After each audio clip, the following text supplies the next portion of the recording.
बच्ची जो एक निजी यूनिवर्सिटी से कल हमारे पास तकरीबन 12:30 बजे एक तशवीकनाक हालत में लाई गई है।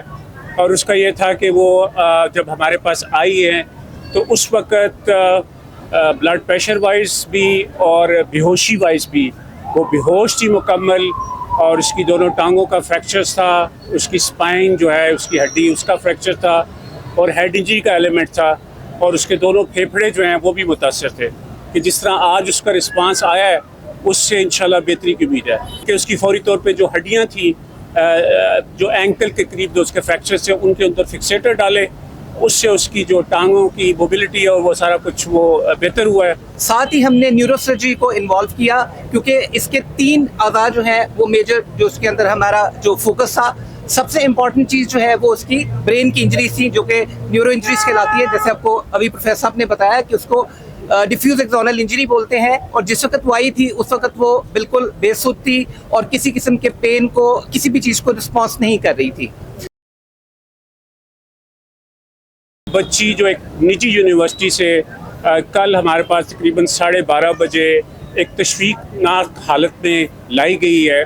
और उसका ये था कि वो जब हमारे पास आई है तो उस वक़्त ब्लड प्रेशर वाइज भी और बेहोशी वाइज भी वो बेहोश थी मुकम्मल, और उसकी दोनों टांगों का फ्रैक्चर था, उसकी स्पाइन जो है उसकी हड्डी उसका फ्रैक्चर था और हेड इंजरी का एलिमेंट था, और उसके दोनों फेफड़े जो हैं वो भी मुतासर थे। तो हमने फौरी तौर पे उसको फर्स्ट एड प्रोवाइड की और उसके बाद उसको वेंटिलेटर पे शिफ्ट किया सर्जिकल आईसीयू में, जिसकी निगरानी जो है प्रोफेसर जौदत सलीम करते हैं, वो अभी आपको अपडेट करेंगे। तो हमने फौरी तौर पे एक बोर्ड बनाया और उस बोर्ड की सरबराही प्रोफेसर जौदत सलीम कर रहे हैं, जो कि हमारे इंटेंसिव केयर के स्पेशलिस्ट भी हैं और हेड ऑफ एनेस्थीसिया डिपार्टमेंट भी हैं। और उसमें surgery, neuro surgery, orthopaedic surgery, और अब हमने सुबह उसके अंदर पल्मोनोलॉजी और गायनी के लोगों को भी इन्वॉल्व किया है, और एक कम्प्रीहेंसिव जो है वो हमने टीम बनाई जो उसका लुक आफ्टर करें। अभी इस वक्त थोड़ी देर पहले हायर एजुकेशन डिपार्टमेंट से ऑफिशियल्स भी आए हैं उसको देखने के लिए। अब कल के मुकाबले में कल जो मेन प्रॉब्लम था उसको एक डिफ्यूज़ एक्सोनल इंजरी से कहते हैं कि ऐसी शदीद चोट थी हेड की जिससे वो टोटल बेहोश थी, लेकिन कल के मुकाबले में आज थोड़ी सी तबीयत उसकी बेहतर है, और अगले 48 घंटे ये हमें बताएंगे कि इस बच्ची का क्या पॉसिबल होगा। ठीक है, अल्लाह से बड़ी उम्मीद है कि जिस तरह आज उसका रिस्पांस आया है उससे इंशाल्लाह बेहतरी की उम्मीद है। हमारी टीम ने कल फौरी तौर पे एक्शन किया, ना सिर्फ उसको शॉक से बाहर निकाला बल्कि उसकी फौरी तौर पे जो हड्डियां थी जो एंकल के करीब जो उसके फ्रैक्चर से उनके अंदर फिक्सेटर डाले, उससे उसकी जो टांगों की मोबिलिटी है और वो सारा कुछ वो बेहतर हुआ है। और इस दौरान हमने उसको हाई डिपेंडेंसी केयर जैसे कि वेंटिलेटर में प्रोवाइड कर रहे हैं। तो इंशाल्लाह उम्मीद है कि वो बेहतरी की तरफ से है। बाकी जो चीज़ें हैं कि उसकी क्या फर्दर मैनेजमेंट है, मैं रिक्वेस्ट करूंगा बोर्ड के चेयरमैन को प्रोफेसर जौदत सलीम को वो आपके साथ इसके बारे में। जी, अस्सलाम वालेकुम जी, मेरा नाम प्रोफेसर जौदत सलीम, जैसा कि आपको बताया मैं शोबा इंतहाई निगहदाश्त उसको हेड करता हूँ और साथ में एनेस्थीसिया डिपार्टमेंट को हेड करता हूँ। बच्ची जो है कल हमारे पास ये तकरीबन 1:30 बजे के करीब आईसीयू में आई थी, और जैसे ही ये आईसीयू में हमारे पास इमरजेंसी में लैंड की है, हमारी जो सर्जिकल टीम और ऑर्थोपेडिक की टीम थी इन्होंने इसको टेकअप किया और उसको इनिशियल उसकी शॉक की मैनेजमेंट जो थी वो स्टार्ट की। साथ ही हमने न्यूरोसर्जरी को इन्वॉल्व किया क्योंकि इसके 3 अज़ा जो हैं वो मेजर जो उसके अंदर हमारा जो फोकस था, सबसे इम्पॉर्टेंट चीज़ जो है वो उसकी ब्रेन की इंजरीज थी जो कि न्यूरो इंजरीज कहलाती है। जैसे आपको अभी प्रोफेसर साहब ने बताया कि उसको डिफ्यूज एक्सोनल इंजरी बोलते हैं, और जिस वक्त वो आई थी उस वक्त वो बिल्कुल बेसुध थी और किसी किस्म के पेन को किसी भी चीज़ को रिस्पॉन्स नहीं कर रही थी। फिर ग्रेजुअली हमने क्या किया कि उसके फ्रैक्चर्स की फिक्सेशन का प्लान किया, उसके ब्लड प्रेशर को मैनेज किया, उसके पल्स को मैनेज किया, उसको वेंटिलेटर पे डाला। ऐसी सूरत हाल में आपने करना क्या होता है कि आप मरीज़ के जो अज़ा मुतासर हुए होते हैं, जैसे कि इसकी छाती के ऊपर भी बहुत ज़्यादा इंजरी थी और इसका लेफ्ट साइड का एक लंग था वो बिल्कुल वहाँ पे खून भी था और उसमें दबाव बिल्कुल कम था, तो वहाँ पे एक ख़ास चीज़ होती है चेस्ट ट्यूब, उसको चेस्ट ट्यूब में इमीडिएटली डाली गई, उसके लाइफ सेविंग मैनूवर सारे किए गए। उसके बाद हमने उसको वेंटिलेटर पर रख के स्टेबल किया है तकरीबन 4:30 पौने 5 बजे के करीब फिर उसका डिसीजन लिया गया और ऑर्थोपेडिक की टीम जो थी उन्होंने उसके टखने और जो दोनों टिबियास हैं, जो नीचे की दोनों टांगों के मेजर हड्डियां हैं, उन दोनों की फिक्सेशन की गई है। तकरीबन ये 3.5 घंटे का प्रोसीजर था और उसके बाद हम बच्ची को लेके आए। खून का काफ़ी नुकसान हुआ था, जिसके लिए उसको 2 बोतलें खून की कल लगाई गई हैं और 1 खून की बोतल जो है उसको अभी लगाई गई है। बाकी की उसकी जो बाकी के अज़ा हैं उनके लिए सारे स्कैन्स, जैसे कि सीटी स्कैन उसकी बॉडी का, पेल्विस का, छाती का, ब्रेन का स्कैन ये किया गया है। हमारी न्यूरोसर्जिकल की टीम जो है वो साथ में इन्वॉल्व है और उन्होंने एक रिपीट स्कैन हमें रिक्वेस्ट किया था, जो कि हमने सुबह 7 बजे 7:30 बजे के करीब हमने उसका स्कैन कराया है।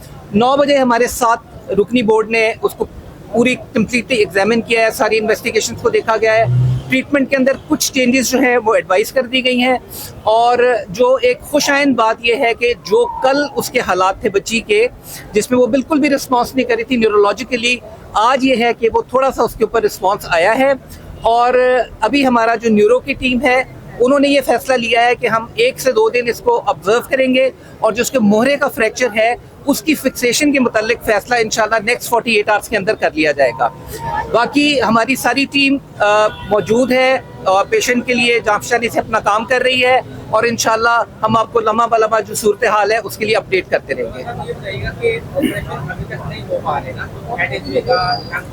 अच्छा देखें, हेड इंजरी का मैं आपको बताऊं, हेड इंजरी के बहुत अगर अंदर को ब्लीडिंग हुई भी हो तो उसका ऑपरेशन किया जाता है। ये जो ये बच्ची को जिस टाइप की इंजरी है इसमें आमतौर पे सर्जरी की ज़रूरत नहीं होती है, इसके लिए सिर्फ स्पाइन सर्जरी, वो भी अर्जेंसी नहीं है। यानी अब ये कहें कि जी इसको फौरन फिक्स करना है, ऐसा नहीं है। अगर होता तो ये ऑपरेशन अब तक हो चुका होना था।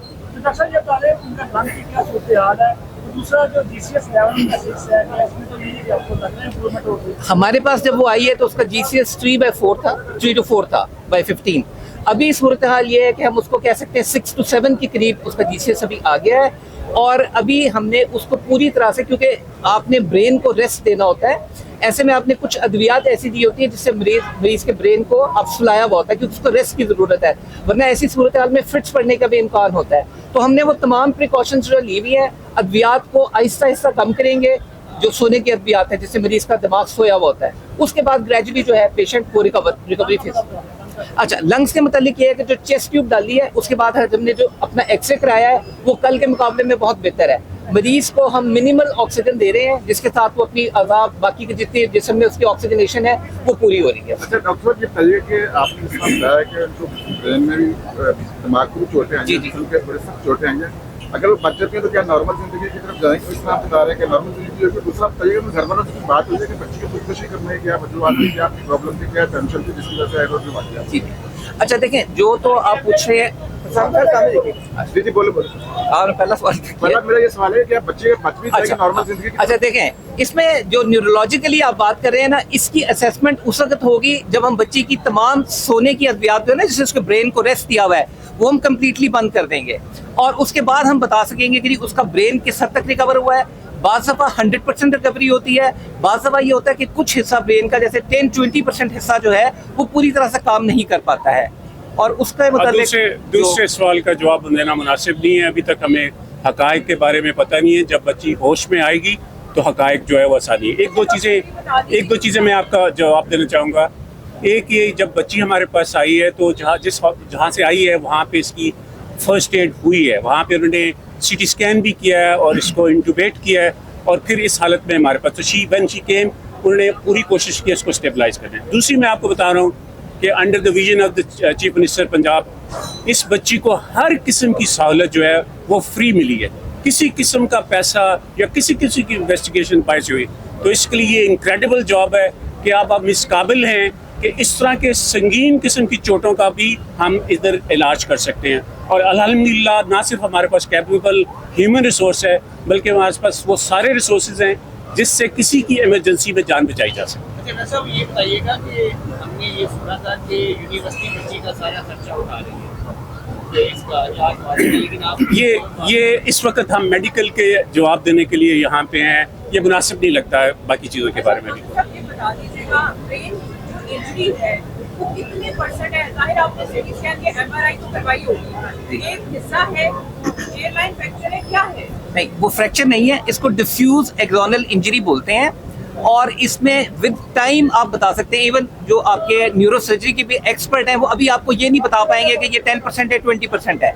वो हो सकता है, जैसे मैंने आपको पहले भी जिक्र किया, कि जब हम बच्ची की अद्वियात बंद कर देंगे सोने की, वो पूरी तरह से उठेगी, फिर हमें अंदाजा होगा कि उसके ब्रेन का कितना % जो है काम कर रहा है। लेट्स होपफुल कि अल्लाह ताला उसको 100% recovery they. Thank you very much.